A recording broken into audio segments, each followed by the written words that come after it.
관음산은 제주도 한라산 동쪽 해발 600m에 자리 잡은 고찰로 1908년 이전부터 존재했던 작은 암자를 바탕으로 현재의 모습을 갖추게 되었습니다. 관세음 보살의 무한한 자비를 상징하는 이곳은 제주도의 불교 문화를 대표하는 성지입니다. 이 이야기는 제주도의 상징인 용머리 바위에 얽힌 전설을 담고 있습니다. 하늘로 승천하려 했던 용과 관세음 보살의 이야기, 그리고 그 속에 담긴 불교의 깊은 교훈을 전해드리고자 합니다. 내용이 마음에 드신다면 좋아요와 구독을 눌러주시면 영상을 만드는데 큰 힘이 되고 부처님의 가르침이 더 널리 퍼질 수 있게 도와주시면 감사하겠습니다. 제1장 구름을 품은 바위. 제주도 해안가 거대한 바위 하나가 하늘을 향해 우뚝 솟아 있었다. 수백 년의 세월 동안 비바람을 맞으며 깎이고 다듬어진 이 바위는 멀리서 보면 마치 용의 머리를 닮았다. 특히 아침 안개가 피어오를 때면 바위 주변을 감싸는 구름이 마치 용의 숨결처럼 느껴졌다. 이 바위에는 오랜 이야기가 깃들어 있었다. 마을의 노인들은 저마다 이 바위에 얽힌 이야기를 전해주었고 그 이야기는 대대로 이어져 내려왔다. 바위는 원래 구름과 비를 다스리는 강력한 용이었다고 했다. 그 용은 하늘의 벼슬을 받고자 오랜 수행을 거듭했다고 전해진다. 용은 1000년 동안 자신의 힘을 중생들을 위해 사용했다. 봄이면 농부들의 땅을 적시는 봄비를 내렸고 여름이면 무더위를 식히는 시원한 소나기를 선물했다. 가을에는 풍성한 수확을 위한 적당한 비를 내렸고 겨울이면 따뜻한 눈으로 대지를 덮어주었다. 특히 가뭄이 들었을 때의 이야기는 아직도 많은 이들의 입에 오르내린다. 3년 대 가뭄이 들어 마을 사람들이 굶어 죽을 지경에 이르렀을 때 용은 7일 7야를 끊임없이 비를 내려 메마른 땅을 적셨다. 그 덕에 마을은 기적적으로 풍년을 맞이할 수 있었다. 하지만 선행을 거듭할수록 용의 마음 한편에는 작은 욕심이 자라나기 시작했다. 처음에는 미세한 것이었다. 내가 이렇게 많은 선행을 했으니 하늘도 알아주지 않을까? 하는 작은 기대감이었다. 하지만 그 마음은 점점 커져갔다. 1000년 동안 쌓은 공덕으로 하늘의 용이 되어 더 큰 권력을 차지하고 싶다는 욕망으로 변해갔다. 용은 자신의 이런 마음을 부끄럽게 여기면서도 한편으로는 정당화했다. 이렇게 오랫동안 중생들을 위해 봉사했으니 이 정도 바람은 가져도 되지 않을까 하는 생각이 들었다. 하지만 그것이야말로 진정한 수행의 길에서 벗어나는 첫걸음이었음을 그때의 용은 알지 못했다. 밤이면 용은 홀로 구름 위에 올라 하늘을 바라보았다. 저 멀리 빛나는 별들은 마치 하늘 궁전의 불빛처럼 보였고 달빛은 그를 유혹하는 듯했다. 그럴 때마다 용의 마음속 욕망은 더욱 커져갔다. 하늘의 용이 되어 더 큰 권력을 얻고 싶다는 욕심, 더 높은 곳에서 더 큰 영향력을 행사하고 싶다는 바람이 그의 마음을 채워갔다. 제2장 수행자의 길. 용의 일상은 철저한 수행으로 이루어져 있었다. 해가 떠오르기 전부터 시작되는 새벽 수행은 그의 하루를 여는 첫걸음이었다. 차가운 새벽 이슬을 맞으며 용은 자신의 비늘 하나하나를 정화하는 의식으로 하루를 시작했다. 그의 숨결 하나하나에는 깊은 수행의 흔적이 배어 있었다. 매일 밤 구름을 타고 하늘로 올라가는 순간은 용에게 가장 황홀한 시간이었다. 달빛을 받아 반짝이는 비늘은 마치 수천 개의 보석처럼 빛났고 그의 긴 수염은 바람을 타고 하늘하늘 흔들렸다. 구름 위에서 바라보는 세상은 언제나 새로웠다. 비가 오는 날이면 용은 빗방울 하나하나에 깃든 중생들의 아픔을 살폈다. 이 빗방울은 홀어머니의 한숨이구나. 저 빗방울은 가뭄에 시달리는 농부의 간절한 기도로구나. 용은 이렇게 중생들의 고통을 이해하고 공감하며 수행을 이어갔다.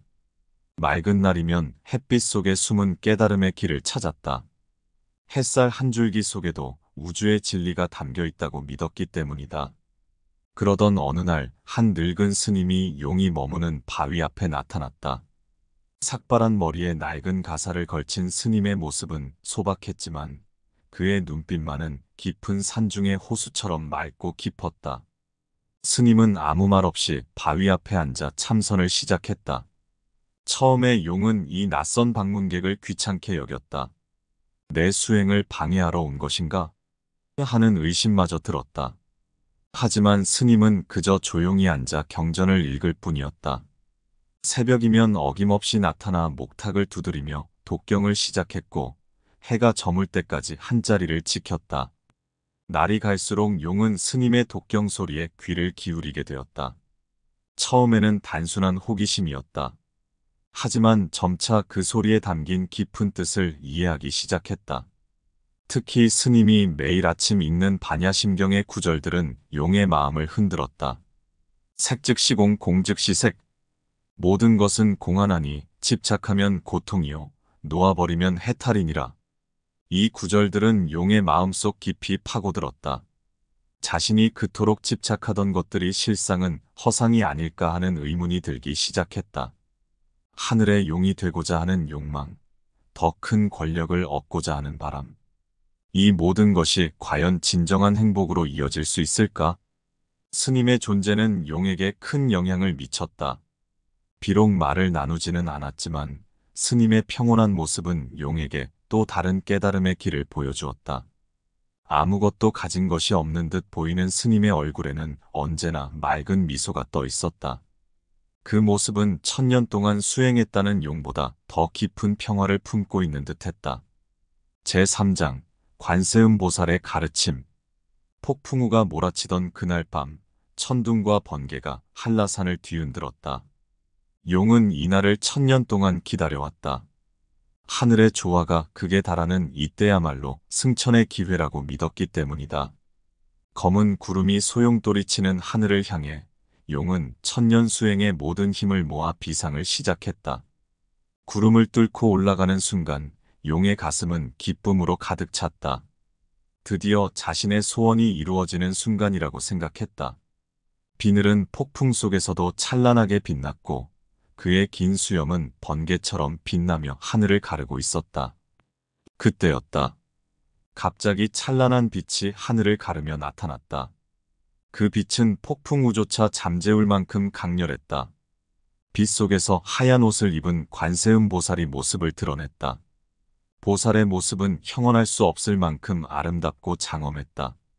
1000개의 팔을 가진 관세음보살은 각각의 손에 서로 다른 법구를 들고 있었고 그 모습은 위엄 있으면서도 자비로웠다. 오용이여, 그대는 진정한 깨달음을 얻었다고 생각하는가? 관세음보살의 목소리는 마치 1000개의 종소리가 울리는 것처럼 깊고 풍요로웠다. 동시에 어머니가 자식을 부르는 것처럼 따뜻하고 자비로웠다. 용은 자신의 1000년 수행을 자랑스럽게 이야기하기 시작했다. 보살님, 저는 1000년 동안 중생들을 위해 비를 내리고 바람을 다스렸습니다. 가뭄으로 고통받는 이들에게 단비를 내려주었고 폭풍으로 위험에 처한 이들을 보호했습니다. 이제 저는 하늘의 용이 되어 더 많은 중생을 구제하고자 합니다. 하지만 관세음보살은 고개를 저었다. 보살의 눈에는 깊은 연민이 서려 있었다. 진정한 수행자는 자리와 명예를 탐하지 않나니 중생을 위한 자비의 마음만이 진리의 길이니라. 그대는 아직도 깨닫지 못하였구나. 선행이란 무엇인가? 보상을 바라는 마음으로 행하는 선행은 진정한 선행이 아니니라. 보살의 말씀은 용의 마음을 꿰뚫었다. 그동안 자신이 쌓아온 공덕이 실은 더 큰 욕심을 위한 수단에 불과했다는 것을 깨닫는 순간이었다. 하늘로 올라가고자 하는 그대의 마음은 무엇인가? 더 높은 곳에 올라 더 큰 권력을 얻고자 함이 아닌가? 이는 곧 집착이니 집착이 있는 곳에 진정한 깨달음은 없느니라. 관세음보살의 말씀은 계속되었다. 매 말씀이 용의 마음을 울리는 법고와 같았다. 제4장 깨달음의 순간. 관세음보살의 말씀이 끝나고 폭풍우가 잦아들었을 때 용의 마음속에서는 더 큰 폭풍이 일어나고 있었다. 1000년이라는 긴 세월 동안 자신이 쌓아온 모든 것들이 마치 안개처럼 흩어지는 듯했다. 그동안 자신이 행한 모든 선행들이 실은 위선에 불과했다는 깨달음은 그를 절망과 부끄러움으로 몰아넣었다. 용은 자신의 과거를 돌아보기 시작했다. 가뭄에 시달리는 마을에 비를 내려줄 때마다 자신의 마음 한켠에서는 이 공덕으로 하늘의 인정을 받으리라는 생각이 있었음을 부정할 수 없었다. 폭풍으로부터 어부들을 구해줄 때도 그의 마음속에는 이런 선행이 쌓이면 반드시 승천할 수 있으리라는 계산이 숨어 있었다. 깊은 참회의 눈물이 용의 눈에서 흘러내렸다. 그의 눈물은 마치 보석처럼 빛나며 하늘에서 떨어졌고 그 눈물이 땅에 닿는 곳마다 아름다운 꽃이 피어났다.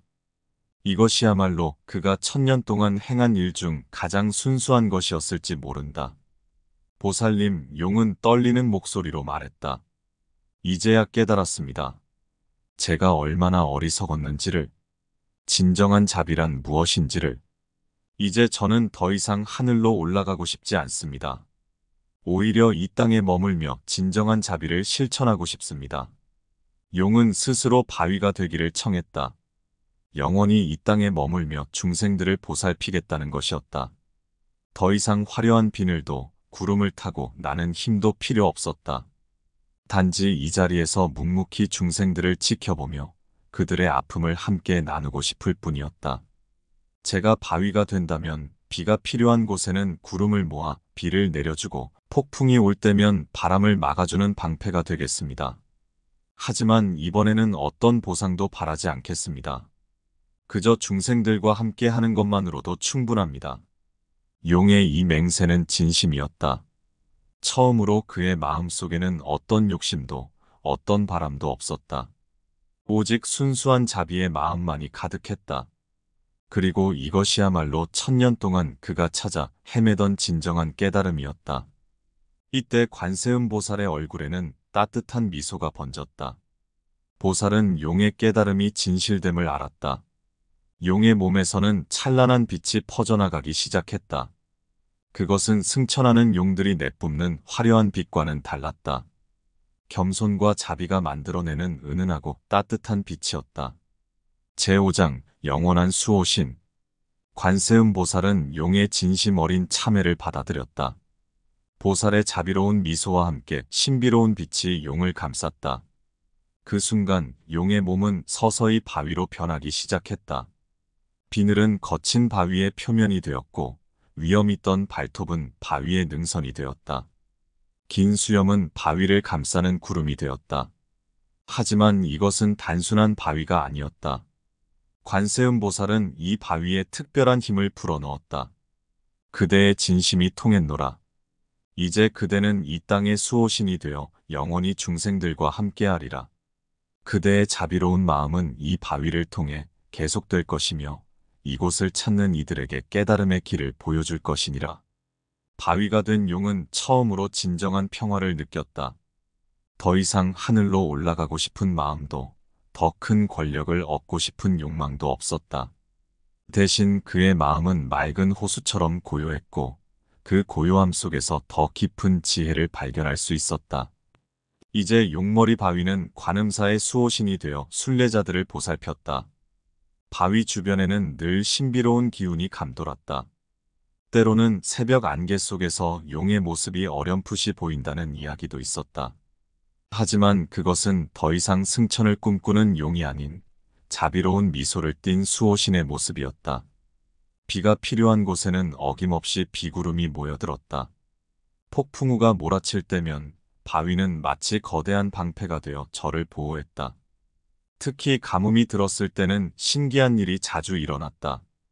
다른 곳은 모두 메말라 있어도 관음사 주변만큼은 늘 촉촉이 젖어 있었다. 농부들은 이를 두고 용바위의 은덕이라 말했다. 바위 곁을 지키던 늙은 스님은 이 모든 과정을 지켜보았다. 스님은 용의 깨달음이 얼마나 귀중한 것인지를 깊이 이해했다. 그래서 이곳에 관음사를 세우기로 결심했다. 이곳은 단순한 절이 아닌 진정한 깨달음을 얻을 수 있는 도량이 될 것입니다. 용의 이야기는 우리 모두에게 큰 가르침을 주고 있으니까요. 관음사는 그렇게 세워졌다. 절을 짓는 동안에도 신기한 일들이 많았다. 무거운 돌을 나를 때면 어디선가 신비한 힘이 도와주는 듯했고 폭우가 내릴 것 같은 날씨에도 절을 짓는 동안만큼은 비가 내리지 않았다. 사람들은 이것이 모두 용바위의 가호라고 믿었다. 제6장 자비의 울림. 용머리 바위에서는 이후로도 놀라운 일들이 끊임없이 일어났다. 가장 먼저 눈에 띄는 것은 기도의 영험이었다. 진심으로 기도하는 이들의 소원이 이루어지는 일이 잦았다. 특히 비가 너무 많이 오거나 가물때면 더욱 그러했다.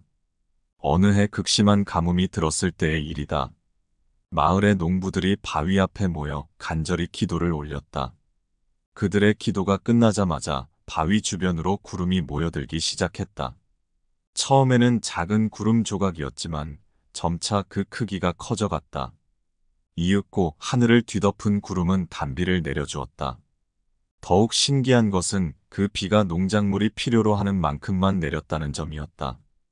병든 이들이 치유되는 일도 있었다. 오랫동안 병마에 시달리던 한 노파가 있었다. 의원들도 손을 놓은 병이었다. 노파는 마지막 희망을 안고 용머리 바위를 찾았다. 밤새 바위 앞에서 기도를 올리던 노파는 새벽녘에 잠이 들었다. 꿈속에서 노파는 수염이 긴 용을 만났다. 용은 노파에게 약이 되는 산나물이 자라는 곳을 알려주었다.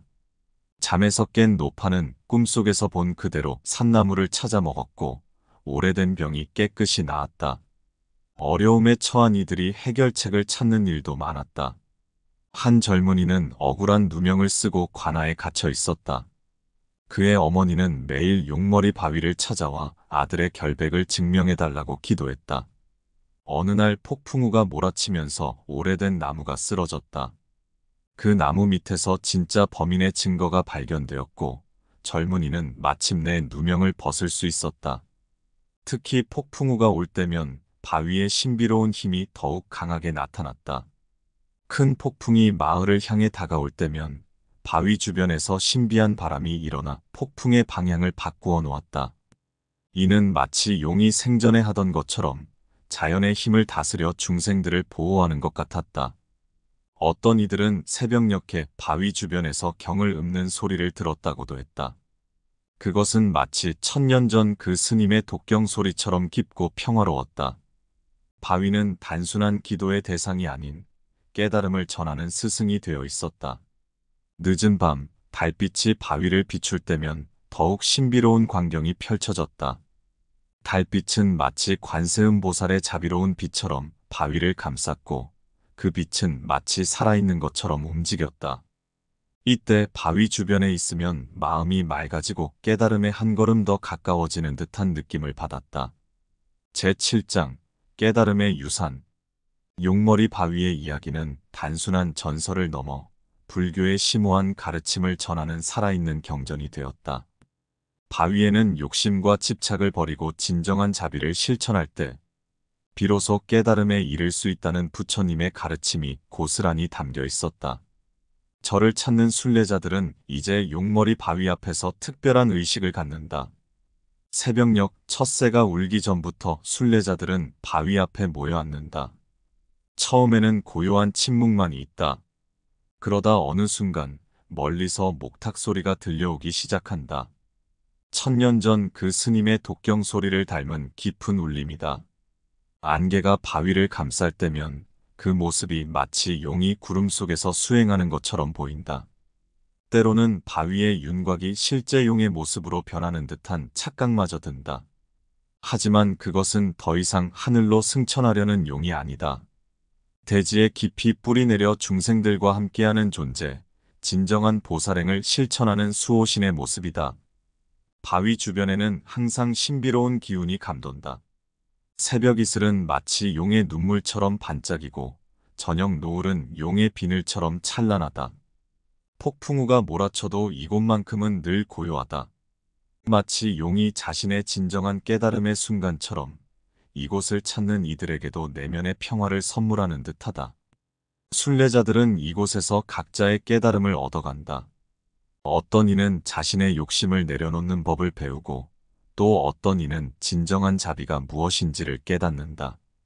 바위는 말없이 그들을 지켜보며 1000년 전 자신이 깨달은 진리를 조용히 전해준다. 밤이 깊어 달빛이 바위를 비출 때면 바위의 모습은 더욱 장엄해진다. 달빛은 마치 관세음보살의 자비로운 빛처럼 바위를 감싸고 그 빛은 마치 살아있는 것처럼 움직인다. 이때 바위 주변에서는 은은한 경문 소리가 들리는 듯하다. 색즉시공 공즉시색. 일체계공 제법무아. 이는 용이 1000년 전 그 스님에게서 들었던 바로 그 경구다. 이제는 용 자신이 그 가르침을 전하는 스승이 되어 끊임없이 중생들을 깨달음의 길로 인도하고 있다. 용머리 바위의 이야기는 오늘날까지도 많은 이들의 마음속에 깊은 울림을 주고 있다. 그것은 단순한 승천의 실패 이야기가 아니다. 오히려 진정한 깨달음이란 무엇인지, 진정한 자비란 무엇인지를 보여주는 살아있는 가르침이다. 바위는 지금도 한라산 중턱에서 변함없이 제자리를 지키고 있다. 때로는 수호신으로, 때로는 스승으로, 때로는 친근한 이웃으로 우리와 함께하고 있다. 구름에 쌓여있는 바위의 모습은 마치 1000년 전 그 용이 수행하던 모습을 보는 듯하다. 이제 이야기는 끝이 났지만 용머리 바위의 가르침은 영원히 계속될 것이다. 진정한 깨달음의 길은 하늘로 올라가는 것이 아니라 이 땅에서 중생들과 함께하는 것임을, 진정한 자비는 보상을 바라지 않는 순수한 마음에서 시작됨을 용머리 바위는 오늘도 말없이 우리에게 가르치고 있다.